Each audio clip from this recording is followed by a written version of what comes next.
బెంగళూరులో మార్నింగ్ 6 అయింది. Bags ready, camera ready, మేము కూడా రెడీ. మరి మైసూర్ ట్రిప్ స్టార్ట్ చేద్దామా? మేము ఒక షార్ట్ ట్రిప్ వెళ్ళాలనుకున్నాం. ఇంకా మైసూర్ పక్కనే కాబట్టి ఈ మైసూర్కి మేము ఆల్మోస్ట్ 3 monthsగా ప్లాన్ చేసి ఫైనల్గా ఒక వీకెండ్ అయితే మైసూర్కి స్టార్ట్ అయిపోయాం. ఇంకా ఆన్ ద వే బిడిదిలో ఫేమస్ తట్టె ఇడ్లీ కదా, నాకైతే తట్టె ఇడ్లీ చాలా ఇష్టం. సాఫ్ట్ ఫ్లఫీగా చాలా బాగుంటుంది. మీరు ఇన్ కేస్ బెంగళూరు నుంచి మైసూర్కి రోడ్ ట్రిప్ వెళ్తే ఇక్కడ బ్రేక్ఫాస్ట్ ఖచ్చితంగా ట్రై చేయండి, చాలా బాగుంది. ఇంకా డే 1లో మా first stop Shri Ranganatha Swamy temple. ఈ టెంపుల్ కర్ణాటకలో ఉన్న మోస్ట్ ఇంపార్టెంట్ వైష్ణవ టెంపుల్స్లో ఒకటి. ఈ టెంపుల్ హిస్టరీ కూడా చాలా ఇంట్రెస్టింగ్గా ఉంటుంది. టెంపుల్కి ఆల్మోస్ట్ 1000 years పైగా చరిత్ర ఉంది. హొయసలాస్, విజయనగర రూలర్స్ కాలంలో కూడా ఈ టెంపుల్కి చాలా ఇంపార్టెన్స్ ఇచ్చేవాళ్ళు. లోపల కూడా చాలా ప్రశాంతంగా పీస్ఫుల్గా ఉంటుంది. ప్రతి పిల్లర్, ప్రతి కార్వింగ్లో కూడా చాలా డీటెయిల్స్ కనిపిస్తుంది. మైసూర్ సైడ్ ట్రిప్ ప్లాన్ చేస్తే ఈ టెంపుల్ని డెఫినెట్లీ మిస్ అవ్వకుండా చూడండి. స్పిరిచువల్గా, హిస్టారికల్గా రెండు విధాలు కూడా చాలా స్పెషల్ ప్లేస్ ఇది. నిజం చెప్పాలంటే టెంపుల్లో అడుగు పెట్టగానే ఒక పాజిటివ్ వైబ్ అనిపించింది. స్పిరిచువల్గా మాత్రమే కాదు, హిస్టరీ మరియు ఆర్కిటెక్చర్ని ఇష్టపడే వాళ్ళకి ఈ ప్లేస్ చాలా బాగా నచ్చుతుంది. టెంపుల్ విజిట్ కంప్లీట్ అయ్యాక మన నెక్స్ట్ స్టాప్ పయనా కార్ మ్యూజియం. నిజం చెప్పాలంటే ఫస్ట్ నేను అనుకున్న కొన్ని కార్సే ఉంటాయని, బట్ లోపల వెళ్ళాక కలెక్షన్ చూసి సర్ప్రైజ్ అయ్యాను. ఇక్కడ వింటేజ్ కార్ నుంచి లగ్జరీ కార్స్ వరకు చాలా వెరైటీస్ ఉన్నాయి.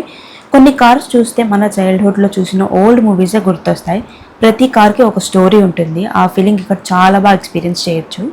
కొన్ని వెహికల్స్ డికేడ్స్ ఓల్డ్ అయినప్పటికీ చాలా నీట్గా మెయింటైన్ చేస్తున్నారు. ప్లేస్ కూడా చాలా బాగుంది. కార్ లవర్స్కి అయితే ఇది ఒక హెవెన్ అనే చెప్పాలి. Engine details, designs, old model styling అన్నీ చూస్తుంటే అప్పట్లో టెక్నాలజీ ఇలా ఉండేదేమో అని అర్థమవుతుంది. నాకు పర్సనల్గా వింటేజ్ కార్ సెలెక్షన్స్ అయితే చాలా బాగా నచ్చింది. ఆ classic look, old school design చూస్తుంటే టైం ట్రావెల్ చేసినట్టు అనిపిస్తుంది. మీకు కార్స్ గురించి ఎక్కువ ఐడియా లేకపోయినా పర్లేదు, ఈ ప్లేస్ మీకు అస్సలు బోర్ కట్టదు. ఎందుకంటే ప్రతి వెహికల్కి డిఫరెంట్ లుక్ ఉంటుంది కాబట్టి ఎక్స్ప్లోర్ చేయడం చాలా ఇంట్రెస్టింగ్గా ఉంటుంది.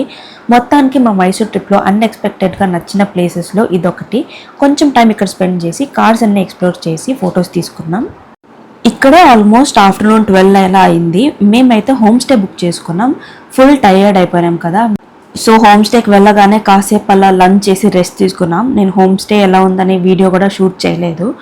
సో రెస్ట్ తీసుకున్నాక ఈవినింగ్ మేము స్వీట్ లవర్స్కి most favourite place world of Mysore Pak అయితే వచ్చేసాము. మైసూర్ అంటే అందరికీ మైసూర్ ప్యాలెస్ తర్వాత గుర్తొచ్చేదే మైసూర్ పాక్ అనుకుంటా. అన్ని టైప్స్ ఆఫ్ మైసూర్ పాక్ ఉంటాయని నేను అక్కడికి వెళ్ళాకే తెలిసింది. అండ్ ఇక్కడ ఫ్రీగా టేస్ట్ చేయడానికి కూడా మనకు శాంపిల్స్ ఇస్తారు. మీకు ఇన్స్టాల్ ఆల్రెడీ చూసే ఉంటారు కదా. సో అన్ని ఫ్లేవర్స్ అయితే టేస్ట్ చేసి మేము ఒక 2 boxes అయితే కొన్నాము. మైసూర్ పాక్ టేస్ట్ అయితే చాలా బాగుంది. అలా పెట్టగానే కరిగిపోయింది, అసలు చాలా బాగుంది. మైసూర్ పాక్స్ అన్నీ కూడా టేస్ట్ చేయడానికి ఫ్రీగానే ఇస్తారు శాంపిల్స్. అండ్ ఇక్కడ అలాగే ఇంకొన్ని స్వీట్స్ అండ్ వాళ్ళే ప్రిపేర్ చేసిన చాక్లెట్స్ ఉన్నాయి. ఇవి ఫ్రీ కాదు, మీరే కొనుక్కొని తినాలి. మైసూర్లో ఇంకొకటి ఫేమస్ అంటే శారీస్. మైసూర్ సిల్క్ శారీస్కే చాలా famous. So world of Mysore Pak పక్కనే ఈ శారీ షాప్ ఉంది. సో శారీ షాపింగ్ చేద్దామని అక్కడికి వెళ్ళి కలెక్షన్స్ చూసాము. మా అత్తమ్మ కొన్ని ట్రై చేసి కొన్ని శారీస్ అయితే షాప్ చేశారనమాట. డే 1లో మన లాస్ట్ స్టాప్ మైసూర్ ప్యాలెస్. ఈసారి మేము మైసూర్ ప్యాలెస్ లోపలికి వెళ్ళలేదు, బికాజ్ ఎవ్రీ టైం వెళ్ళినప్పుడు వెళ్తూ ఉంటాం. సో ఈవినింగ్ కూడా అయింది కాబట్టి ఈవినింగ్ అలో చేయరు, ఆఫ్టర్ 5 PM అనుకుంటా. బట్ బయట అయితే లైట్ షో ఎవ్రీడే జరుగుతుంది. And in case government holidays ఉంటే అది ఫ్రీ ఆఫ్ కాస్ట్. నార్మల్గా అయితే 120 rupees ఛార్జ్ చేస్తారు పర్ పర్సన్. అలా మన మైసూర్ ట్రిప్లో డే 1 చాలా మెమరబుల్గా కంప్లీట్ అయింది.